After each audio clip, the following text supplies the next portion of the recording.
KBS 교통정보센터에서 임초희였습니다. 주진우 라이브.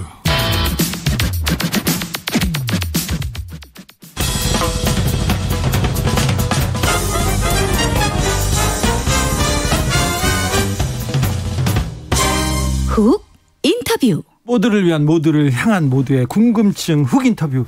지난주 문재인 대통령이 영국에서 G7 정상회담 그리고 오스트리아, 스페인을 방문했습니다. 많은 성과가 있었는데요. 언론 보도는 별로 보이지 않습니다. 문 대통령과 가장 가까운 곳에서 함께 순방했던 탁현민 청와대 의전비서관 모셨습니다. 무슨 논란인가 했더니 기밀 유출 논란도 있고 그래서 자세히 물어보겠습니다. 안녕하세요. 예. 잘 다녀오셨어요? 예, 여러 사람들이 고생 많이 했고요. 네. 대통령이 특히 많이 힘드셨는데 잘 다녀왔습니다. 일정이 굉장히 많더라고요. 이번 G7 정상회의 그리고 유럽 순방의 의미와 성과 어떻게 평가하십니까? 언론이 짚지 않는 부분 얘기해 주십시오. 글쎄, 이제 G7 같은 경우는 이미 사실은 보도도 많이 됐지만, 네. 대한민국이 G7의 초청국으로 네. G7 정상회의에 참석했다는 것 자체가 주는 함의가 상당히 크다고 생각하고요. 예. 또 스페인하고 오스트리아하고 스페인의 국빈 방문은 사실 코로나 이후에 이제 첫 국빈 방문 행사가 되거든요. 그러니까 일종의 정상외교가 다시 시동되고 가동됐다라는 의미를 부여할 수 있을 것 같고요. 물론 개별 성과는 더 말할 것이 많습니다만 아주 가장 크게는 그 정도의 큰 함의가 있다 이렇게 생각하면 될 것 같습니다. 네, 일본 언론에서 문재인 대통령이 굉장히 좀 각광받았다, 환대받았다 이런 보도가 있더라고요.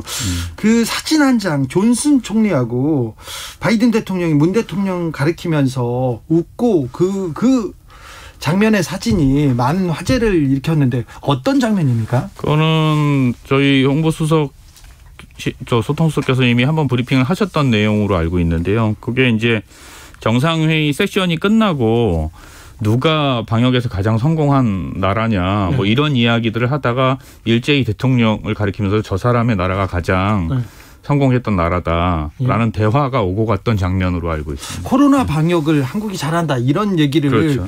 외국에서 들으셨어요?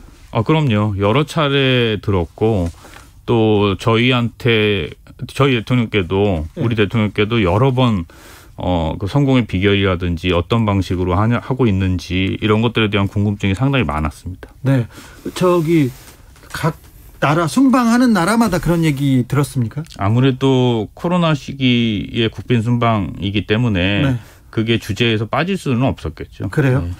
보리스 총리한테 이제 물어보고 싶다. 진짜로 얼마나 한국이 잘했는지 한번 물어보고 싶네요. 이번 유럽 3개국 순방하면서 특별히 인상적인 순간 있으셨습니까? 아무래도 G7 정상회의가 가장 인상적인 장면이라고 할 수 있겠죠. 네. 아까도 말씀드렸지만 이제는 진짜 G7 혹은 G8까지 8이면 이제 대한민국까지 들어가는 거 아닌가 이런 이제 자부심을 좀 가질 수 있었던 시간이었고 또 우리 대통령에 대한 혹은 우리나라에 대한 그 배려가 눈에 띄게 보였어요. 그래요? 예. 사진 볼 때 문재인 대통령이 항상 중앙 자리 아니면 의장국 옆에 자리 좋은 자리에 서 있거나 앉아 있는 걸 보고 좀 환대를 받는다 이런 생각을 갖기도 했어요. 그게 이제 여러 해석이 있을 수 있는데요. 어쨌든 제가 이제 비슷한 일을 하고 있는 의전 담당자로서 말씀을 드리자면 어떤 형식으로 앉힐지는 주재국이 정하는 거예요. 네. 그 정하는 것에 따라서 참여국들은 자기가 앉을 자리를 일종의 배정을 받는 거고. 네. 근데 이제 여기서 그러면은 어떤 기준에 의해서 이미 알려졌다시피 대통령제 국가는 가까이 앉히고 총리제는 좀 멀리 앉혔다. 이런 해석 보도도 있던데 그게 맞을 수도 있습니다만 더욱 중요한 것은 어떤 형식으로 앉힐지를 그 국가가 정했다는 거죠. 예. 그러니까 그거는 결과적으로는 어떤 의도가 반영된 거다라고 해석하는 게 맞죠. 한국에 대한 약간 우대가 있긴 있었네요. 배려가 있었다고 봐야죠. 그렇습니까? 오스트리아 갔을 때는 동아일보 김순덕 대기자가 이런 글을 썼어요. 김정숙 여사한테 벨베데레 국빈 만찬 선물을 안겨주기 위해서 기획한 건 아닌지 몹시 궁금하다고 했는데 어떻습니까? 그건 오스트리아에 물어보셔야죠. 그랬습니까? 오스트리아가 국빈 만찬을 기획하는 거지. 네. 우리가 국빈 만찬을 기획하는 게 아니니까 저희는 만찬에 참석 요청을 받은 거고. 그렇죠. 국빈 만찬은 오스트리아가 기획한 거고. 네.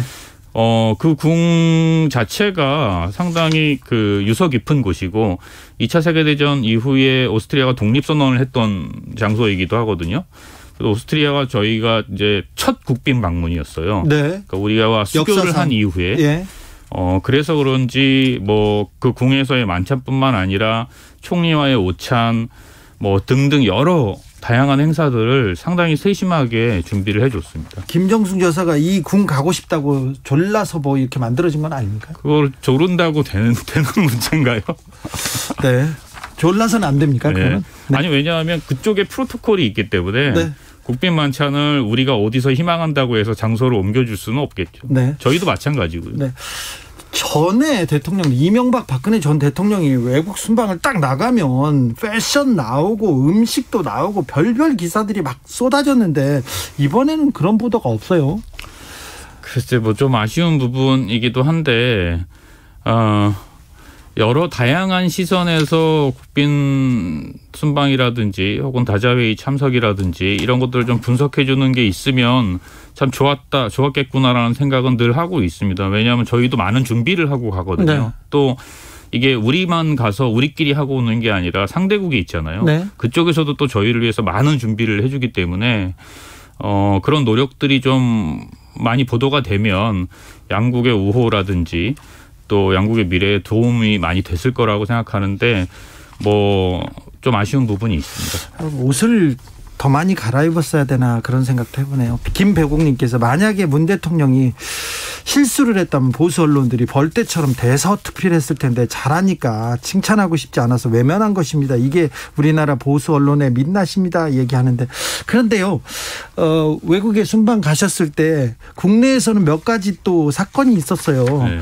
G7 정상회의 단체 사진 이렇게 홍보하는 과정에서 남아공 대통령 사진을 잘라가지고 문 대통령이 가운데로 간 거 이거는 뭐예요? 그거는 글쎄 뭐 전 세계가 자국 대통령을 보도할 때 중심에 놓으려고 트리밍을 하지 않나요?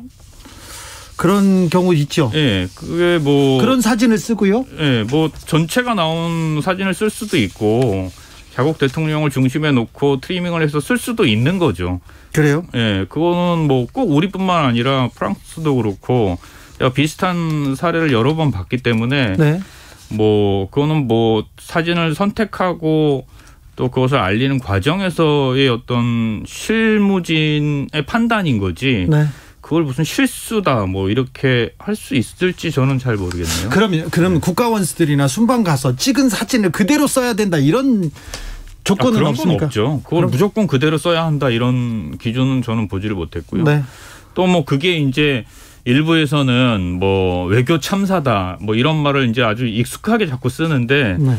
외교 참사는 상대국이 문제를 제기해야 그래야 논의가 될 수 있는 거죠. 네. 그냥 우리가 상대국은 아무런 불만을 제기하지 않고 오히려 얼마든지 그럴 수 있는 쪽으로 이해를 하고 있는데 우리 스스로 외교 참사라고 하는 거는 참 납득하기 어려운 거죠. 보아님께서 거기 가서 따릉이를 타셨어야 되는데 여기선 따릉이 기사만 많이 나왔거든요. 그건 잘 모르겠습니다. 네. 오스트리아 방문했을 때 독일 국기 올린 그거는 조금 실수죠. 그건 실무진의 실수라고 볼 수 있죠. 예. 뭐 근데 이제 굳이 뭐 변명하고 싶지는 않지만 저희가 다 계속 일정들이 많았잖아요. 네. 거의 연설 횟수로만 보면 47개 정도의 행사를 한 셈이거든요. 이번 순방에서요? 예.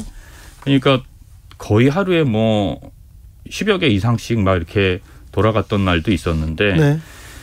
그러다 보니까 이제 한국 시간으로는 새벽, 네. 뭐 새벽 2시, 3시 시차가 있으니까. 네. 그런데 이제 또 빨리 속보로 올려서 국민들께 알려줘야 될 의무가 있으니까. 네. 그런 과정에서 일어났던 실수라고 생각합니다. 순방 가면 그렇게 바쁩니까? 밥도 못 먹어요? 시간이? 일단은 코로나라는 게 좀 그 큰 장벽이에요. 왜냐하면 보통 순방을 가더라도 뭐 하루에 한 끼 정도는 나가서 먹을 수 있다거나 약간의 여유를 가진다거나 이랬던 건 있었는데 이 코로나 시기의 순방은 모든 음식을 일단 도시락으로 해결을 해야 돼요. 호텔 안에서. 아 그래요? 못 나갑니까? 왜냐하면 나갔을 때 생길 수 있는 문제들이 있기 때문에 그리고 또 그 나라의 방역 기준도 지켜야 되면서 동시에 또 우리나라의 방역 기준도 또 지켜야 되거든요.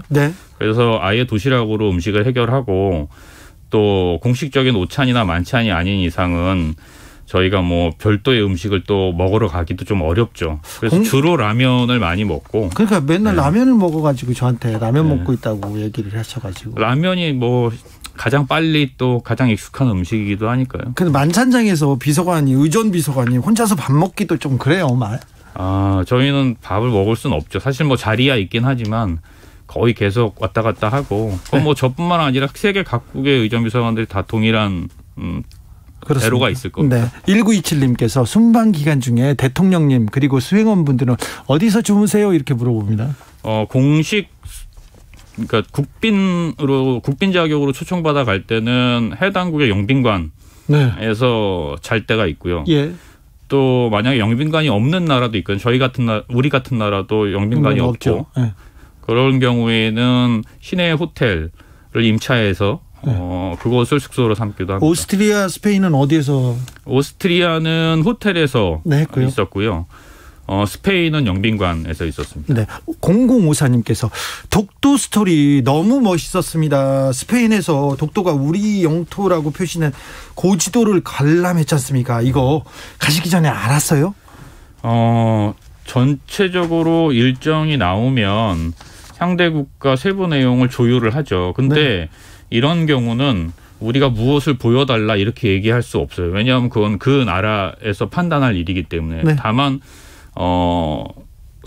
그 상원 의회 도서관에 들어가서 준비된 책을 관람하는 것까지는 합의를 했었죠. 이게 국제사회에서 어떤 의미인지 스페인 정부가 잘 알고 있었을 텐데요. 글쎄 뭐 여러 해석이 가능할 거라고 생각합니다. 이번에 다녀오시면서 이 해외 순방 일정이 아니죠. 행사 이름을 SNS에 공개했어요. 근데 그걸 가지고 국가 기밀 유출했다고 보도가 비판이 나오고 있어요. 이거 좀 제가 보기에도 조금 당황스러운데요. 뭐 당황스럽죠. 당황스러운데 실은 이제 그 이전 정부에서도 여러 차례 그 순방 제목을 공개한 적이 있어요. 박근혜 정부 시절에 첫 미국 순방하는 거 있지 않습니까? 그때 암호명을 먼저 공개하면서 새 시대 새 나라로 뭐 가겠다 이런 얘기를 했던 거 기억합니다. 그것도 있고 이명박 정부 뭐 더 멀게는 노무현 정부 그다음에 또 국민의 정부까지 국가의 이익에 도움이 되거나 혹은 뭐 순방의 성과를 알리는 편이 국가의 이익에 훨씬 더 부합하는 경우에는 뭐 경우에 따라서 종종 순방 제목을 공개하기도 했습니다. 그러니까 저는 뭐 그 자체가 이렇게 큰 논란이 된다는 게 뭐 많이 당황스럽죠. 그렇죠. 공군 1호기 기내회의 이게 첫 번째 공개된 겁니까? 아닙니다. 공군 1호기도 여러 차례 공개를 했었고요. 또 심지어는 이제 이전 정부 같은 경우는 아예 1호기에 초청 행사도 있었어요. 그렇죠. 거기서 기자들 모아놓고 얘기도 하고 초청 그랬잖아요. 행사도 하고 기자들뿐만 아니라 일반 어린이 초청 행사도 하고 그래서 이제 그런 식의 이제 어떤 그 보안을 유지해야 하는 시설의 경우도 보안성이 특별히 노출되지 않는 사진은 공개하는 게 바람직한 쪽으로 많이 하고 있습니다. 지금 저희도. 근데 왜 기밀 유출 논란이 이렇게 대서특필됐죠? 글쎄요. 그걸 제가 잘 모르겠네요. 저는 알아요. 언론이 탁현민을 편애합니다. 좀 그런 것 같죠. 근데 이제 뭐 이를테면 일부 지적은 생각해 볼 만한 구석도 있다고 생각해요. 뭐 예컨대 뭐 꼭 그거를 개인 계정으로 올렸어야 되냐. 꼭 그래야 할 필요는 없죠. 물론 사전에 협의를 했고 가장 적절한 플랫폼을 찾느라고 하긴 한 거지만 그렇습니까? 뭐 그런 부분이 봐서 불편했다면 조심할 수 있도록 하겠습니다. 아, 그래요? 네. 자, 문재인 대통령 이제 임기가 얼마 남지 않았습니다. 문 대통령이 국민들한테 어떤 대통령으로 기억되길 바라십니까? 그건 너무 큰 질문인데요. 네. 글쎄요. 뭐 지금 저희가 쓰고 있는 네. 국가적인 캐치프레이즈 비전이 위기에 강한 나라 대한민국이잖아요. 네. 이 위기를 잘 극복한 대통령, 뭐 임기 초에 북핵 위기부터 시작해서 지금 코로나까지 그래서 이 모든 위기들을 가장 잘 극복해준 그런 대통령으로 기억됐으면 좋겠다 이런 생각이 드네요. 탁현민 비서관이 남북 공동 행사를 할 때 가장 열정적이었던 것 같아요. 제가 기억해요. 오랫동안 봤는데 그런데 문재인 정부 얼마 남지 않았는데 남북 공동 행사 또 기획해야 될 텐데요. 글쎄요, 그건 뭐 저의 노력으로 되는 것도 아니고 네. 정말 많은 사람들의 바람과 또 여러 조건과 이런 것들이 다 맞아 떨어지고 결정적으로 그 일이 저한테 주어져야만 할 수 있는 일이잖아요. 네. 그래서 뭐 그런 바람은 갖고 있지만 준비하는 자세로 남은 기간을 보내도록 하겠습니다. 탁현민 비서관은 어떤 사람으로 기억되고 싶습니까? 뭐 지금 같아서는 사실 기억되지 않는 게 제일 좋지 않을까요? 너무 많은 사건 사고에 항상 중심에 있는 것 같이 보도가 돼서 네. 알려져서 그냥 지난 5년간 있었던 일들이 사라지고 그냥 어느 순간엔 연출하는 탁현민으로만 행사 연출하고 공연 연출하는 혹은 홍보 기획하는 그런 탁현민으로만 남는 그런 게 좋을 것 같아요. 저한테는. 제 인생을 놓고 보면. 그런 날이 오겠죠? 뭐 이제 많이 남지 않았다고 생각합니다. 네, 여기까지 듣겠습니다. 마지막으로 하시고 싶은 얘기 있습니까? 뭐 열심히 잘 마무리하도록 하겠습니다. 네, 고생하시는데 마지막까지 열심히 해주십시오. 지금까지 탁현민 청와대 의전비서관이었습니다. 고맙습니다.